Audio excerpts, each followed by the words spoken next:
វីដេអូមុនគឺនឹងបានបង្ហាញបងៗទាំងអស់គ្នាទៅលើរបៀបប្រើប្រាស់នៃទូប Samsung អញ្ចឹងវីដេអូមួយនេះគឺខ្ញុំនឹងបង្ហាញបងៗទាំងអស់គ្នាទៅលើ function ពិសេសមួយគឺមុខងារ Tube Clean អញ្ចឹងមុខងារ Tube Clean នេះគឺប្រើនៅពេលណាគឺនៅពេលដែលបងប្រើយូរទៅឃើញថាការបោកគក់ហ្នឹងគឺវាអត់ស្អាតដូចពេលទិញភ្លាមទេអញ្ចឹងការប្រើប្រាស់មុខងារនេះគឺបងអាចប្រើពី1ខែទៅ2ខែម្ដងវាអាស្រ័យទៅលើការបោកគក់ញឹកញាប់តែមកផ្ទះមួយចឹងនៅពេលដែលខាងក្នុងនេះវាជាប់ស្នឹមជាប់ក្អែជាប់អីបោកយូរចឹងនៅពេលដែលយើងដាក់ក្អែបោកទៀតគឺអាភាពកតិកទីឬក៏ភាពមិនស្អាតទាំងអស់ហ្នឹងវានឹងអាចចូលទៅកណាត់ដែរចឹងយើងត្រូវការលាងធុងចេញចឹងមុខងារនេះគឺមានបងខ្លះគាត់ដឹងហើយតែនៅតែមានអតិថិជនខ្លះគឺគាត់អត់ទាន់បានដឹង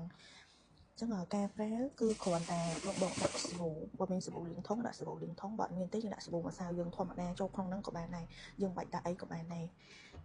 បន្ទាប់មកគឺយើងចុចប៊ូតុងបើកខាងនេះមួយមកប៊ូតុងបើកហើយរើសមុខងារ Tube Clean នេះ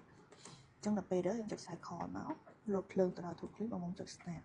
អញ្ចឹងការប្រើមុខងារនេះគឺអាចចំណាយពេលខ្ទង់ជាង2ម៉ោងវានឹងហូរទឹកចេញអញ្ចឹងធុងរបស់យើងនឹងមានសភាពស្អាតជាងមុនការបោកគក់បន្តទៀតវានឹងស្អាតឡើងវិញហើយអញ្ចឹងមានបងខ្លះគាត់ថាទូបោកប្រើយូរអត់សូវស្អាតដោយសារអីគាត់បានប្រើមុខងារមួយហ្នឹងអញ្ចឹងមុខងារហ្នឹងវាងាយតែពេលខ្លះអតិថិជនគាត់អាចនឹងអត់ដឹង